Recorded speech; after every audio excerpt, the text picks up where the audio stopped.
Hello and good evening everyone. I hope आप सभी लोग काफ़ी अच्छे होंगे एंड आई होप कि आप सभी लोगों का आज ड्यूल एलएलबी का पेपर काफ़ी अच्छा हुआ होगा। गाइज आज इस वीडियो के अंदर हम लोग देखेंगे कौन कौन से क्वेश्चंस थे जो कि आपके एग्जाम में पूछे गए, क्या पेपर था, क्या पैटर्न था, and how the DU LLB has proved itself again by changing its pattern. इसीलिए ड्यू एलएलबी के बारे में हमेशा से बोला जाता है कि that nobody can predict the pattern of the DU LLB entrance. ठीक है, आज वही हुआ। पेपर थोड़ा सा अनएक्सपेक्टेड था, जैसा कि मैंने लास्ट वीडियो में पॉइंट भी किया था कि always be psychological ready for that. तो आज वही हुआ। पेपर में थोड़ा सा ट्विस्ट आ गया, इंग्लिश से ज़्यादा क्वेश्चंस थे, ईडियम्स पूछे गए आपसे, सिनोनियम एंटोनियम आपसे पूछे गए, जंबलिंग ऑफ सेंटेंसेस आपसे पूछे गए, रीजनिंग के काफ़ी क्वेश्चंस आए। ठीक है, करंट अफेयर से बिल्कुल क्वेश्चंस नहीं आए। तो आज पूरा इस तरीके से आप लोग देखेंगे तो पूरा का पूरा एग्ज़ाम पैटर्न जो है हम बोल सकते हैं कि बदल चुका है। एंड जो इंडियन पॉलिटी के क्वेश्चंस थे, डेप्थ के क्वेश्चंस थे, आईपीसी के क्वेश्चंस बहुत डेप्थ में आए थे। सो हम मान करके चलते हैं कि कट ऑफ में बहुत ज़्यादा चेंज शायद ना आए, because it was similarly like slightly on the tougher side. Like मैं जितने भी मैंने बच्चों से बात करी है, जितने भी बच्चे हैं, I have just gain the knowledge कि paper was somehow on the tougher side. ठीक है, सो आज इस वीडियो के अंदर हम लोग देखेंगे किस सेक्शन से कौन कौन से क्वेश्चंस आए थे। ठीक है, so I won't take your much time, I will simply just tell you the questions जो उन्होंने पूछे थे। तो अगर हम एनालाइज करते हैं पेपर का, तो पेपर वाज अगेन जैसा DOLLB माना जाता है कि it is more about legal. तो लीगल डोमिनेटेड आपका एग्ज़ाम था, लीगल से काफ़ी क्वेश्चंस आए थे। ठीक है, सो अब आप देखिए लीगल में क्या था। सबसे पहले बात करते हैं Indian polity and legal static. So governor से रिलेटेड क्वेश्चंस थे। ठीक है, मैच दी फॉलोइंग्स में आर्टिकल्स काफ़ी पूछते थे, स्पेशली फंडामेंटल राइट, आर्टिकल 23, 23, 4, 5, 29, 30, 32, 21 भर भर के आर्टिकल्स पूछे थे from the fundamental right. Then which article is heart and soul of the constitution, that is article 32। ठीक है, तो ये बेसिकली प्रीवियस ईयर से थे, रिपीटिशन था काफ़ी प्रीवियस ईयर से। ठीक, अब आप इसको देखिए, ये भी रिट से क्वेश्चन है। सो आप देख के चलिए कि fundamental right is so important topic. इस बारी they did not ask question from DPSP and fundamental duties. ठीक है, यहाँ से क्वेश्चंस नहीं पूछे, फंडामेंटल राइट से पूछे। उसके बाद आपके दो इंपॉर्टेंट अमेंडमेंट पूछे गए, 101 एंड 103। एंड ये तो ऑब्वियस था कि EWS से रिलेटेड इतना बड़ा केस सुप्रीम कोर्ट के अंदर चल रहा था, so it was quite obvious कि वो आपसे पूछ लेंगे। एंड इस बार हमने जो नोटिस किया वो ये कह रहा, they basically did not focus on the current affair. उन्होंने करंट पे फोकस नहीं किया, बट जो करंट था उससे रिलेटेड स्टैटिक पार्ट उन लोगों ने पूछ लिया। फॉर एग्जांपल EWS उन्होंने करंट नहीं पूछा, उन्होंने उससे रिलेटेड उसका स्टैटिक पूछ लिया। ठीक है, सो इस तरीके से दे हैव बेसिकली आज प्रेसिडेंट ऑफ इंडिया से बहुत क्वेश्चंस आए थे। उसका रीज़न यही है कि प्रेसिडेंट न्यूली इलेक्ट हुए हैं, so they have asked a lot of questions from the president of India. उसके बाद एक बहुत ही टफ क्वेश्चन आया था, who was the first chief justice of the Delhi high court. Chief justice, this I इसको आप काट लीजिए, it is chief justice of the Delhi high court. So obvious है, we can't just answer such kind of a questions. ठीक है, सो ऐसे questions भी थे। उसके बाद क्वेश्चंस थे like who among the following has not been the vice president and what is not the ground given under article 16। उसके बाद प्रेसिडेंट किसको अपॉइंट नहीं करते, हमको पता है लोकसभा के स्पीकर। ठीक है, in whom the executive power of the union vested again the president, impeachment of president, who chaired the advisory committee on fundamental rights in the constituent assembly। तो इस तरीके के क्वेश्चंस आपको थे। एंड इस बारी कॉन्स्टिट्यूशन से बहुत क्वेश्चंस थे, literally there were so many questions, around 20 to 25 questions were from the constitution of India. इन लोगों ने क्या किया, डेफिनेशन ऑफ यूनियन टेरिटरी आपसे पूछा, आपसे आर्टिकल 12 के अंदर स्टेट की डेफिनेशन पूछी गई, शेड्यूल से क्वेश्चन था, राज्यसभा की सीट अलॉटमेंट से रिलेटेड। उसके बाद नेशनल इमरजेंसी के ग्राउंड्स पूछे गए, you should know the 3 grounds. ठीक है, जो 3 ग्राउंड्स होते हैं, you should know those 3 grounds. उसके बाद एक पूछा गया कि maximum period for which ordinance is valid. And देखो ये सारे के सारे जो क्वेश्चंस हैं, ये सारे के सारे प्रीवियस ईयर में आपको मिल जाएंगे। सो मैं हमेशा बोलता था कि please attempt the previous year. तो जो बच्चे प्रीवियस ईयर्स अटैम्प्ट करके गए होंगे, they have absolutely mark all this questions right. उसके बाद fathers of Indian evidence act, again the previous year question repeat हो गया। उसके बाद एसेट्स ऑफ इनक्रेडिबल इंडिया, इसका मुझे कोई एग्जैक्ट आइडिया नहीं है, बिकॉज जिन स्टूडेंट्स से मैंने बातें करी हैं तो उनको भी क्लियर नहीं था ये। So I am not having the exact idea कि एग्जैक्ट क्या क्वेश्चन था। उसके बाद एक क्वेश्चन था कि competition commission 2002 replaced which particular act. Anti defection law से क्वेश्चन था, लास्ट ईयर भी पूछा था, इस बार भी पूछा गया है। उसके बाद 26 नवंबर संविधान दिवस से रिलेटेड इन्होंने एजर्शन रीजनिंग का क्वेश्चन था, ठीक है। So these were all the questions which they basically ask from the constitution. काफ़ी क्वेश्चंस और भी होंगे जो शायद मैं इंक्लूड नहीं कर पाया हूँ। इट वाज जस्ट कि जो भी मैंने बच्चों के साथ इंटरेक्ट किया उसके बेसिस पे what I have just concluded वो मैंने आपको लिख दिया, जिससे कि हमारे ऐसे स्टूडेंट जो कि 23 के लिए प्रिपेयर कर रहे हैं उनको एक आइडिया मिले कि एग्जैक्टली डी क्या पूछता है, how you should have to shape your preparation. इसके बाद आप लोग देखेंगे इंडियन कॉन्ट्रैक्ट एक्ट से काफ़ी क्वेश्चन थे। फ्रस्ट्रेशन ऑफ कॉन्ट्रैक्ट इन्होंने आपसे पूछ लिया। फ्रस्ट्रेशन हम बेसिकली एक्सपेक्ट नहीं करके जाते कि ये पूछ लेंगे, but they have now started again frustration. Last year they ask questions from novation, alteration and recession. तो हम बोल सकते हैं कि कॉन्ट्रैक्ट को कहीं ना कहीं डेप्थ में लेकर के जा रहे हैं। उसके बाद एक लीगल मैक्सिज्म पूछी गई, कंसेंसस एड आइडियम।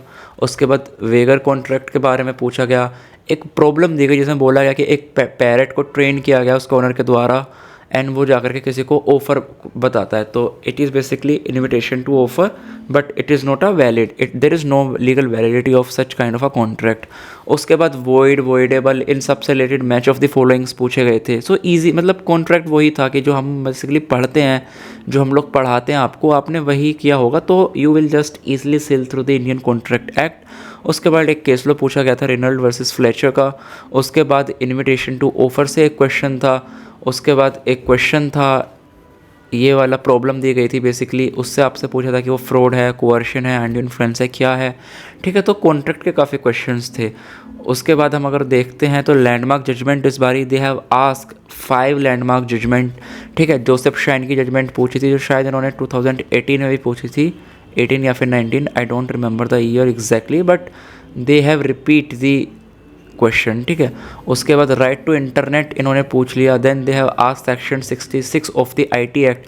अभी रिसेंट में भी इस पे बातें चल रही थी, रिसेंट में it was in the news. उसके बाद थर्ड जेंडर रिकॉग्निशन से related they have asked NALSA versus union of India. उसके बाद the ones favourite basic structure of constitution, the landmark Keshananda Bhartiya case.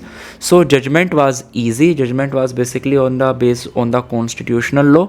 There was no judgment जो हम बोल सकते हैं करंट की जजमेंट नहीं थी, जो हम करंट, बिकॉज करंट में सच कोई लैंडमार्क जजमेंट आई भी नहीं थी। सो वी कैन से कि करंट की जजमेंट उन्होंने नहीं पूछी। They basically relied upon the landmark constitutional judgement, जो पुरानी जजमेंट हैं, ठीक। So 5 judgements they have ask in this particular year. आप मान करके चलो 5 × 4 इज इक्वल टू 20 मार्क्स के जजमेंट्स आपसे पूछे गए। Then coming on to family law, family law was easy, there were 4 questions from this particular topic of family law. Muslim law से 2 questions आए, बेसिक थे, not a secondary source of Muslim law, and एक ये था marriage under Muslim law is, हम सभी को पता है मुस्लिम लॉ के अंदर मैरिज क्या मानी जाती है, कॉन्ट्रैक्ट, अ सिविल कॉन्ट्रैक्ट। उसके बाद 2 क्वेश्चंस हिंदू लॉ से थे, दोनों के दोनों बेस्ड थे ऑन द बाइगेमी, ठीक। उसके बाद आपसे यूएन से काफ़ी क्वेश्चंस आए थे। यूएन से सबसे पहले पूछा गया कि G7 समिट कहाँ पर हेल्ड करी जाती है। रशियन यूक्रेन वॉर का डेट इन्होंने पूछा हुआ था, एग्जैक्ट डेट आपको बताना था। उसके बाद इन लोगों ने क्या पूछा, कुछ थ्योरीज। इस बारी क्या हुआ, they have basically go into much depth and they have start asking the international law. So जो बच्चे 23 के लिए तैयारी कर रहे हैं उनको ध्यान देना होगा कि DU has basically explored a new field, that is the international law. अब से पहले इंटरनेशनल लॉ से एक्सप्लिसिटली क्वेश्चंस नहीं आते थे, but from this year onwards वो लोग इस डोमेन में जा चुके हैं एंड हो सकता है अगली बार से they will start asking the questions from the international law. So you have to prepared accordingly, ठीक है। सो एक इन्होंने क्या किया था, थ्योरी दी थी, देन पूछा था कि which author basically has pronounce that particular theory. उसके बाद एक मैक्सिज्म दी गई थी, I don't know exactly what maxim it was, but एक मैक्सिज्म थी जिससे रिलेटेड आपसे पूछा गया था उसका मीनिंग। उसके बाद एक ये था कि which of the following country is not the member of NATO. पूरा रशियन यूक्रेन का वार ही इस बात पर डिपेंड था कि नाटो का पार्ट यूक्रेन को बनना है या फिर नहीं। सो ऐसा मान करके चलते हैं कि जो करंट हैपनिंग हो रहे थे उससे रिलेटेड स्टेटिक आ गया। एंड ये हमारे मॉक के अंदर भी क्वेश्चंस था, इवन काफ़ी क्वेश्चंस मॉक के अंदर थे ऐसे जो कि रिपीट हुए हैं as it is, they were the questions from our mock as well. उसके बाद एक ये था कि विच फोरम है suspended the death sentence of the Kulbhushan Jadhav, ठीक है। एंड आईसीजे के जजेस की अपॉइंटमेंट कैसे होती है, तो बेसिकली प्रीवियस ईयर का क्वेश्चन। सो ये आपका इंटरनेशनल लॉ की पोजीशन थी। उसके बाद टोट से बहुत क्वेश्चंस नहीं आए, सिर्फ 3 to 4 questions were basically from the law of टोट, एंड वो भी बहुत सिंपल। एक इन लोगों ने पिजियन होल थ्योरी पूछा था, ये थोड़ा सा हो सकता है ज़्यादातर बच्चे ना कर पाए हों। उसके बाद डैमेजेस ऑफ टोट, सबको पता है टोट के अंदर कैसे डैमेजेस मिलते हैं, it is basically a previous year. And defamation liable basically, ठीक है। उसके बाद आईपीआर लॉ से they have just ask a single question, एक क्वेश्चन आईपीआर लॉ से आया था, वो भी जीआई टेक के ऊपर। उसके बाद आईपीसी से कम क्वेश्चंस थे, बट क्वेश्चंस आईपीसी जितने भी थे इन डेप्थ क्वेश्चन थे, कॉन्सेप्चुअल क्वेश्चन थे। IPC was conceptual. जो बच्चा ऐसे ऊपर ऊपर से पढ़ के गया होगा, he can not attempt the IPC, mind you, I am repeating it again, IPC was very conceptual. जो बच्चा सीधा सीधा पढ़ के गया होगा, he can not attempt the IPC, it requires in depth knowledge of the criminal penal code, ठीक है। सो ऐसे क्वेश्चंस थे, आप पढ़ लेना, आपके स्क्रीन पे शो हो रहा होगा यूएससी किस तरीके से क्वेश्चंस थे। बेसिकली इस बार इन्होंने क्या किया, लीगल प्रिंसिपल ज़्यादा नहीं पूछे, है ना, लीगल प्रिंसिपल इन्होंने नहीं पूछे। दे हैव बेसिकली क्या क्या इन लोगों ने आपको एक फैक्ट्स दिए, they provide you the fact, है ना। देन आपसे पूछा कि विच ऑफेंस, आपको फैक्ट दे दिए गए, हाइपोथेटिकल फैक्ट, एंड आपसे पूछा गया विच ऑफेंस। सो इस तरीके से क्वेश्चंस थे। देन करंट अफेयर से बहुत ज़्यादा क्वेश्चंस नहीं थे। हर बारी हम मानते थे कि 15-20 क्वेश्चंस करंट से आएंगे, बट इस बारी only 7 to 8 questions was from the current affair. Bharat Ratna से एक स्टेटिक क्वेश्चन आया जो कि स्टेटमेंट बेस्ड था। उसके बाद नोबेल प्राइज से क्वेश्चंस आया, अगेन स्टेटमेंट बेस्ड। हम लोग कन्फ्यूज़ हो रहे थे कि 21 के करें, 22 के करें, क्या करें, but they haven't asked any of them. एक स्टेटिक नोबेल प्राइज़ का क्वेश्चन आ गया। उसके बाद मेजर ध्यानचंद का एक क्वेश्चन आया। उसके बाद ये आया डिपार्टमेंट ऑफ डिसइन्वेस्टमेंट आफ्टर 2006। उसके बाद एक प्रोजेक्ट पे बेस्ड आया कि on which river this project was basically is being constructed. उसके बाद जो गर्ल्स की न्यू मैरिज एज है उसको कितना कर दिया गया है, एवरीबडी नोज 21। तो इस तरीके से क्वेश्चन थे। इस बार इंग्लिश से ज़्यादा क्वेश्चंस थे। हर बार क्या हो रहा था, अगर हम लास्ट 3 years का पैटर्न देखेंगे, so they were not asking questions from English, सिर्फ कॉम्प्रीहेंशन पूछते थे। बट इस बारी apart from comprehension they have again asked the questions of English. हम मानेंगे इंग्लिश जैसे इन्होंने 2018 में पूछा था, सेम उस पैटर्न पे इन्होंने अगेन पूछ लिया 2022 में, ठीक है। सो 2022 का pattern as far as English is concern was somehow similar to 18। So comprehension के तो 5 क्वेश्चंस थे ही, उसके अलावा ईडियम्स थे, फ्रेजेस थे, antonym, सिनोनियम, parajumble and so many others question, vocabulary से क्वेश्चंस थे। उसके बाद मैथ एंड रीजनिंग की बात करेंगे तो मैथ से एक क्वेश्चन था, रीजनिंग के अराउंड 4 to 5 क्वेश्चंस थे। सीरीज़ थे, आई थिंक सीरीज़ से 2 क्वेश्चंस थे, कैलेंडर का एक क्वेश्चन था, ब्लड रिलेशन के शायद 2 क्वेश्चंस थे, कोडिंग डिकोडिंग आई थी, डायरेक्शन का एक क्वेश्चन आया था और एक रेशियो का क्वेश्चन आया था। उसके बाद मिसलेनियस के काफ़ी क्वेश्चंस थे, जैसे कि कुछ लीगल टर्म्स आपको दिए थे जिनसे आपको मीनिंग पूछा जा रहा था, similar like that. Blue carbon एक क्वेश्चन था, आपसे पूछा गया था। 2 बुक्स आपसे 2 क्वेश्चन पूछे थे बुक से रिलेटेड, ठीक है। एक मैंने मेंशन किया, एक मैंने मेंशन नहीं किया, एक ये बुक थी।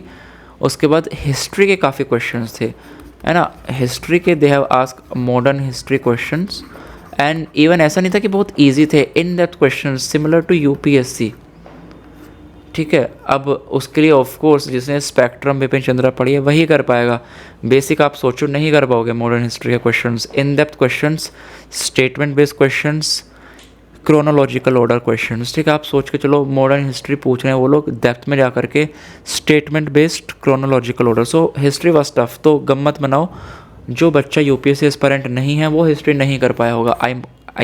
मैं राइटिंग में दे सकता हूँ, जो बच्चा यूपीएससी एस्पायरेंट नहीं है वो हिस्ट्री नहीं कर पाया होगा। उसके बाद एक क्वेश्चन आया था विच बैंक वाज एस्टेब्लिश्ड, ये। सो हम क्या कंक्लूजन निकालेंगे, सो ये आपका पेपर का एनालाइज था, तो हम कंक्लूजन क्या निकालें, वो बच्चे जो 23 के लिए कर रहे हैं, there is no ideal pattern of DU, कोई फिक्स पैटर्न नहीं है, बट यस लीगल है जहाँ से क्वेश्चंस ज़्यादा आते हैं, तो अपने लीगल के सब्जेक्ट्स पक्के रखो, करंट अफेयर पढ़ते रहो, हमें कभी नहीं पता क्या पूछ लें। इंग्लिश एंड मैथ, यही आपके मैथ एंड रीजनिंग यही आपके हैं, यहीं से घुमा घुमा के क्वेश्चंस आते हैं, बट रेशियो फिक्स नहीं है कि कहाँ से कितने क्वेश्चंस आएंगे। फॉर एग्जांपल इस बार आईपीआर से इन्होंने सिर्फ एक क्वेश्चन पूछा, जबकि 2021 में आईपीआर से इन्होंने 4 to 5 क्वेश्चंस पूछे थे। इस तरीके से। So I will come up with the detailed strategy for the students who are preparing for the 2023। आप लोग थोड़ा सा वेट करो। इन अ मीनवाइल आप इंडियन पॉलिटी पढ़ना स्टार्ट कर दो अपने एंड से। I will come up with a detailed strategy for the year 2023 very very soon. तो आज वीडियो में बस इतना ही एनालाइज था। This was basically detail analyse. अभी हम हमारे जो बैच के स्टूडेंट थे, जो हमारे रेगुलर स्टूडेंट थे, उनके साथ कम्युनिकेशन करेंगे और एक सेशन पूरा आपके लिए लेकर के आएंगे, जिसमें हम लोग डिस्कस करेंगे कि बच्चों का क्या रिएक्शन था, how was the first reaction of the people while they were seeing the examination, how did they react. And mind you, जो मैंने आप वीडियो बनाई थी लेटेस्ट वीडियो, जिसमें मैंने बोला था कि बी साइकोलॉजिकली प्रिपेयर्ड, एंड वही हुआ। You have to be psychologically prepared कि क्या हो जाएगा। ठीक है, सो पैटर्न चेंज हुआ, बट कोई बात नहीं, डरना नहीं है। अभी तक आप कुछ एनालाइज नहीं कर सकते, अभी सब रेस के अंदर हो, जब तक ऑफिशियल आंसर की नहीं आ सकती। You can't decide anything, that's it. हिम्मत रखो, जस्ट रिलैक्स, एन्जॉय। अब आपकी कट ऑफ आएगी कम से कम 1 महीने बाद। जिनको लगता है कि उनका शोर हो रहा है, just go on the vacations, holiday, relax, movie, festival mode में आ जाइए, बिकॉज अब आपको एटलीस्ट 1 मंथ के लिए आराम करना है। That's it in this particular video. I will see you guys in the next video. ऐसे ही हंसते रहें, मुस्कुराते रहें, and bye bye, thank you, take care, signing of.